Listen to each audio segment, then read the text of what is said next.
What's cracking, everybody? Welcome back to the channel. New video. This morning I woke up and I was thinking about the things that some people say in regards to lifers getting out, and myself in particular. I am not a liberal. I don't agree with liberal policies, right? And I don't try to persuade anybody to do anything, right? But there are some people who get in the comments. I just had one, I think it was yesterday or the day before, who said that he is still waiting for me to thank the liberals here in California for allowing me to get out. And I'm not gonna lie, it bugs me when people say that. It bugs me when people who don't know about the history of that movement that got people out, they don't know the history, they don't know anything about it, and they say stuff like that, and it's unfortunate. So what I wanted to do with this is I want to give credit where credit is due and give you guys a little history lesson for those of you that are interested. Okay. So Scott Budnick is a great individual. Scott Budnick is a little Jewish guy with a humongous heart. Okay. Scott was in Georgia. I want to say Atlanta. I don't know, but he was in Georgia, right? And Scott had, you know, his dreams of becoming a producer and making movies and whatever it may be. He's told his story. He can tell it again. Maybe he'll see this, and you know, I may get some things a little off, and maybe he'd want to correct it. I don't know, but I want to tell this story. So when Scott was done with his film school, whatever it was, he came to California, came to Los Angeles, and embarked on making his dream his reality, right?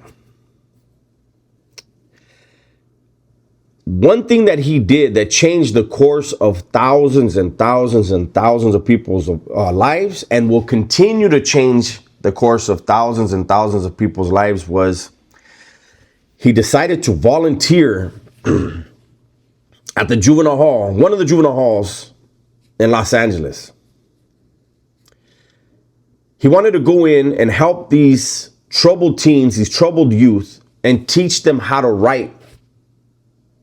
Teach them how to write scripts, you know, whatever he wanted to, but he wanted to teach, he wanted to know these kids and, you know, teach them a skill. And Scott being Scott, he got to asking questions when he met these kids. Hey, how old are you? Hey, what'd you get busted for? How much time are you facing? And, you know, these kids who were 13, 12, 14, 15 would tell them, oh, I got busted for this. I'm looking at 100 years. Oh, I'm looking at 50 to life. I'm looking at 20 to life. I'm looking at 25 to life. I'm looking at 15 to life. And he's like, whoa, wait a minute. You're 13 years old. You made a horrible decision and you should have to pay for it, but they're just going to throw you away. Like your life is going to be completely over at the age of 13. Yeah. That was California. That was our process here in this state under these liberals. Okay. And I'm not going to spend too much time on that, but I'm going to say what I have to say so that we're clear, right? So the seed was planted in Scott's heart and mind. Scott was going to continue to work with these youth. He befriended these guys and followed them for years into adulthood. And he made it his passion. Not only was he going to make these movies and generate the income necessary to live whatever dream life he wanted, but he's going to help these guys. He's going to change that way of punishing kids. And so Scott made all the Bachelor movies, the Hangover movies, Bachelor. He made all the Hangover movies. He made War Dogs. He made a bunch of movies, right? And as he was making these movies, he was talking to other millionaires. Hey, this is what's going on. This is another passion of mine. And Scott put his money where his mouth was. He stepped away from making millions of dollars. He walked away from millions of dollars in order to spend millions of dollars of his own money and get his friends involved, because you know what we didn't have? I'm going to give you a couple of examples. California had the 3 strikes law, right? Or has the 3 strikes law. Then there's the 85%, right? And we have the gang enhancement. Okay. Most of the time, and people will say, well, Pete Wilson or Arnold Schwarzenegger. This state, nothing happens that the liberals don't want to happen. And so when certain laws were enacted that targeted the poor and targeted people of color, the Democrats would wring their hands on the Capitol steps. This is wrong. This is wrong. This is racist. But never overturned it. See, they put on some theater for people to convince them, we don't stand for this, but you didn't overturn it. And the thing that always kept us in that cycle, besides bad decision making, the thing that kept us in that cycle was the poor and people of color who were being affected by these incarceration rules. They didn't have money. They didn't have money to run ads. They didn't have money to go and get the signatures necessary to get certain things put up. They had to remain in those same rules, confines, whatever you want to call them, until Scott Budnick came around. Scott Budnick put the money and the manpower necessary in play in order to affect change. And it became clear to everyone that there was no stopping the Anti-Recidivism Coalition, which was founded by Scott Budnick in order to affect change and how youth were incarcerated in this state. So it became abundantly clear whatever Scott Budnick was going to push, whatever the anti-recidivism was going to push, the ARC, I'm going to call them also, so you know, whatever the ARC was pushing for, they were going to get, right? And then we had Governor Brown get back into office. And I remember Scott telling us that Governor Brown wanted to have a meeting with Scott. And basically, this is the meeting. He met with Governor Brown. Scott met with Governor Brown, and Governor Brown told him that he had just come back from a European tour, from talking to European leaders, and he toured European jails and prisons. And Governor Brown said that he was embarrassed that everyone he spoke to, every European leader that he spoke to, he had to explain to them that 13-year-olds can get a life sentence. 14-year-olds can get a life sentence, never get out of prison in California.